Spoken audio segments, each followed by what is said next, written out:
You use an LLC to lock up the property, and then you sell the LLC to somebody who is interested in the deal, because the LLC would be carrying the property. Some people allow it, some people it's too much for them. They don't want to allow such a complicated situation, but it's done. Okay, it's been done out there. So that's called LLC transfer, as opposed to assignment deals or double closing. Okay, so now with that being said, um, once you want, in terms of wholesaling a property that is a bank-owned property that's being controlled by a realtor, there's this one thing that you need to be able to do it successfully, and that's relationships. Okay, that's relationships.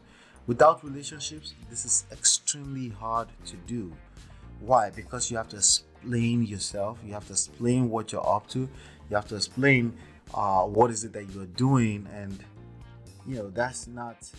You need this to wholesale bank-owned properties. What is this? Okay, all right, good. Before we get into what this is, right? What is bank-owned properties? What is wholesaling, right? Good question. All right, so wholesaling is the art and science of finding deeply discounted properties, locking them up with a purchase contract that gives you the right to purchase within a period of time, and then selling the right to purchase to another person in exchange for an assignment fee. Okay, you assign the right to another person, and it's a lucrative way to make money in real estate. And the highest I've made from such deals is $82,000 in one deal. And I like to say that because it keeps motivating me. I'm still trying to beat that number, but my average is between $15,000 and $35,000. Depends on the deal, right? So now, with that being said, what is bank-owned properties? Bank-owned properties are usually, I say usually because I'm not sure if there are other types of bank-owned properties. What I can tell you is that the bank is not in the business of owning properties. They're in the business of lending money and putting money to business to work, right? So the bank generally don't want to have to manage a property, but sometimes they have to, because they lend money with real estate properties being the collateral security for this loan out there. So sometimes the bank finds itself in a situation where they have to take over or foreclose on the property, right, in order to recoup their money or some of their money back, right?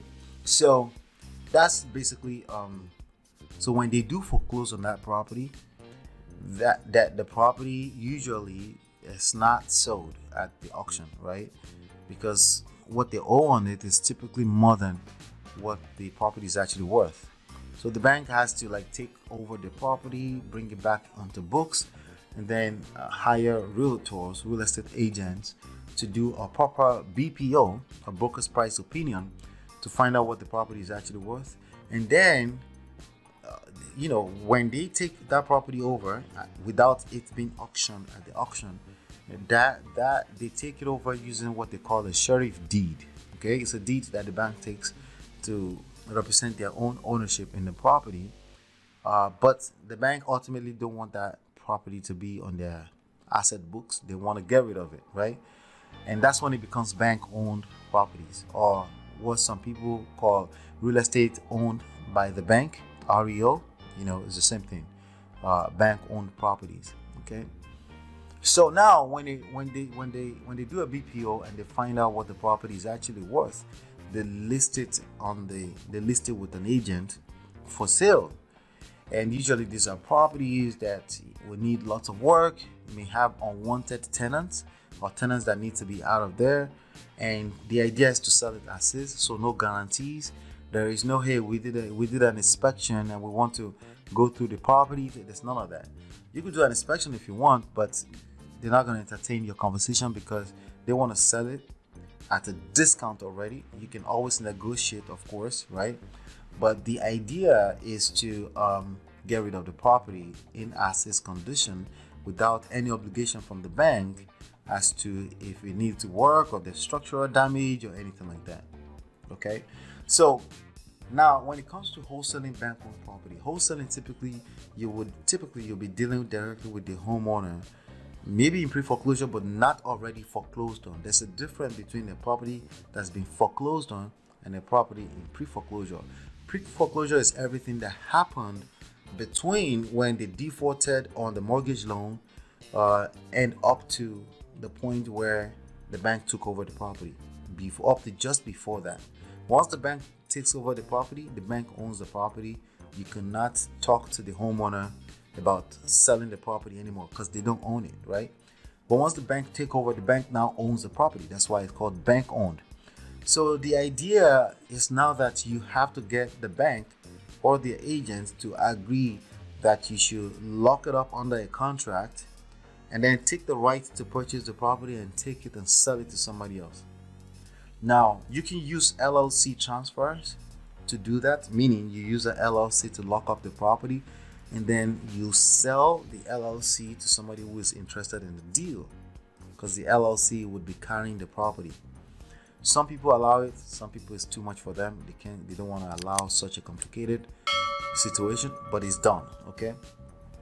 It's been done out there. So that's called LLC transfer as opposed to assignment deals or double closing, okay? So now with that being said, once you want in terms of wholesaling a property that is a bank-owned property that's being controlled by a realtor, there's this one thing that you need to be able to do it successfully, and that's relationships. Okay, that's relationships.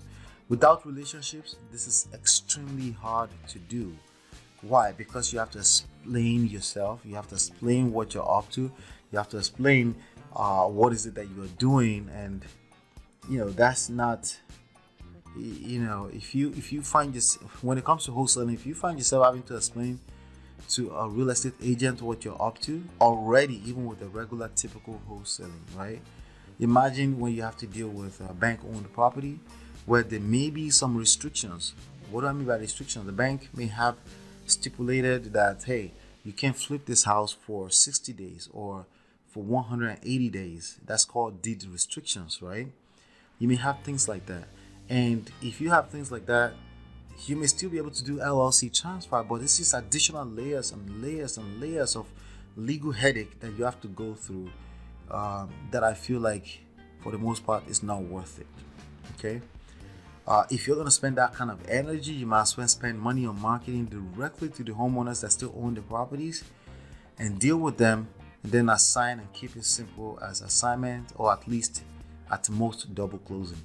If you have to do LLC transfers, that usually means there's going to be headache. Now, is it possible to do it successfully? Yeah, people are doing it. Absolutely, people are doing it. However, I would make sure that it's a situation where there's high motivation, and it's very unlikely that a realtor will represent a bank and the bank is motivated where they just need to get. No, the property already took over. They will let it sit there and let the market dictate what they want to do with it until they find the right buyer. So we're missing that motivation piece or motivated seller piece, and that's one of the reasons why I would avoid this type of deals.